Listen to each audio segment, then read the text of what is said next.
L'analyse du développement urbain de Budapest est intéressante en ce sens qu'elle nous ramène inévitablement vers un élément central, le Danube. En effet, ce dernier apparaît comme axe structurant de l'urbanisation de la ville. Cela a été le cas dès le XIXe siècle. Effectivement, le premier plan d'aménagement de Pest, conçu par János Hild en 1805, qui conduit au réaménagement du centre, se base sur l'idée d'étendre la ville en composant avec le potentiel des rives du Danube. L'explosion du développement de la ville, après 1867, fut elle aussi basée sur l'urbanisation du fleuve. On construisit les quais, de nouvelles rangées de maisons, les monuments sur les rives, notamment le Parlement. Les nouvelles places d'une ville restructurée ouvrirent le centre de Budapest vers le Danube. Le fleuve ne fut plus considéré uniquement comme l'élément principal du paysage, mais devint le plus important axe urbain du centre de la ville.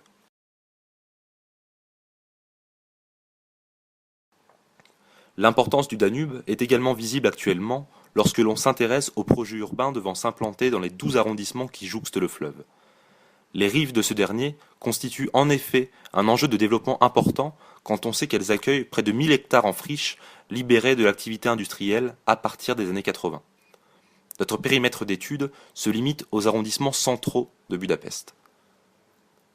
Dans le centre-ville, on trouve sur les rives du Danube des signes de changement. Réhabilitation des bâtiments, renouvellement des façades, quelques constructions nouvelles. Mais la vraie métamorphose visuelle et physique attend encore les Budapestois. Il s'agira de la reconquête des quais encore occupés par les voitures, du réaménagement des espaces publics ouverts sur le fleuve et de la revitalisation des friches industrielles. Les berges du centre-ville sont quasi exclusivement réservées aux automobiles. Elles accueillent généralement 4 à 6 voies réservées à ces dernières. La logique d'aménagement et d'affectation des usages est la suivante.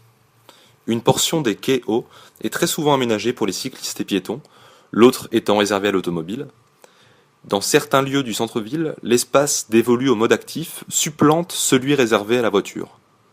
Les quais bas, quant à eux, font souvent office d'autoroute urbaine ou de voie rapide et sont de fait très peu accessibles aux piétons et cyclistes.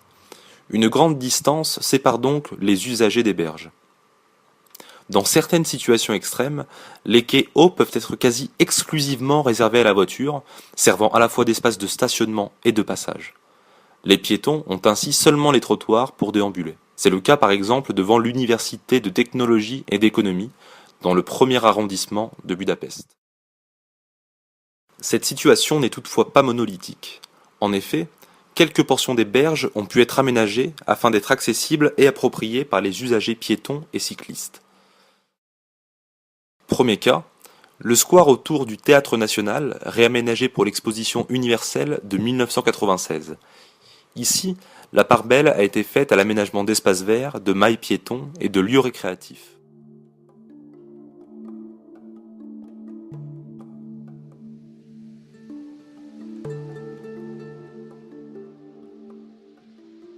Second cas, une bande d'environ 1 km entre le Théâtre National et le Bálna Budapest a également été requalifiée en destination des modes de déplacement actifs.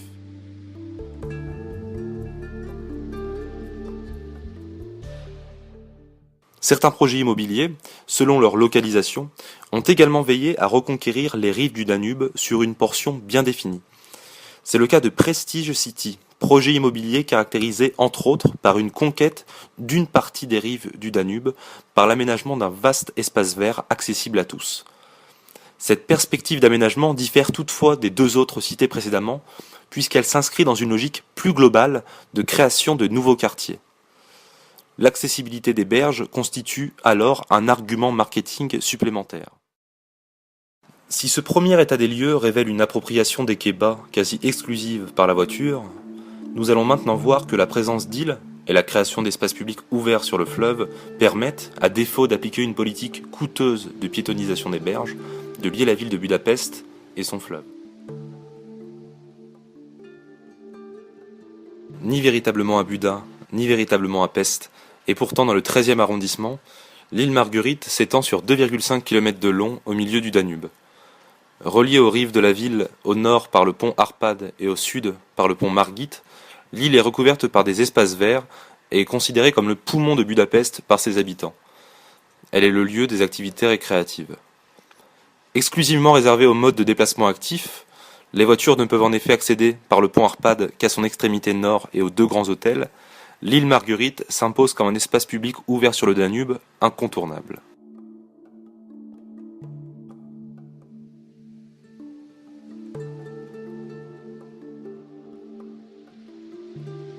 Le Kopachygat constitue un deuxième vaste espace public ouvert sur le fleuve. L'histoire de cette digue remonte au XIXe siècle, lorsqu'elle fut initialement construite pour fournir un quai aux usines environnantes et les protéger des inondations.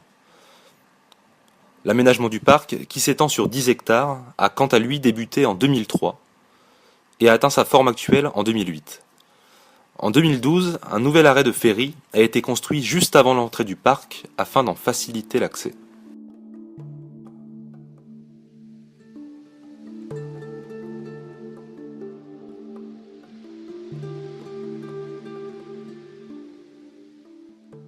On voit à travers ces deux exemples qu'à défaut d'une piétonisation des quais bas, la ville de Budapest et ses arrondissements ont d'autres opportunités à la fois foncières et topographiques d'exploiter le lien entre la ville et son fleuve.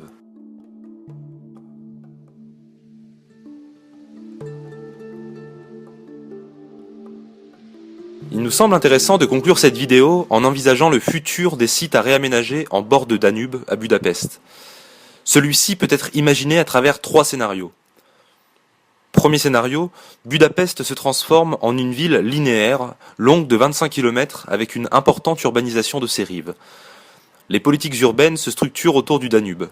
Des quartiers denses apparaissent au nord et au sud de la ville, des aménagements piétons sur les berges sont réalisés, de nouveaux ponts sont créés, et de nombreux projets immobiliers, à l'image de Prestige City, se développent près du fleuve. Dans ce cas, le Danube joue le rôle principal du paysage urbain et organise la vie dynamique. Deuxième scénario, on ne construit rien le long du fleuve. La nature reconquiert les rives et entoure le centre historique. Budapest devient alors plus petite et plus compacte, et les banlieues sont séparées par la couronne verte. Dernier scénario, les rives restent fragmentées. Les grands projets urbains avoisinent les terrains en friche. Les parcs, eux, deviennent très populaires en bord de fleuve et les voitures utilisent, comme actuellement, l'autoroute des berges. La ville continue sa vie d'aujourd'hui, elle reste hétérogène et diffuse.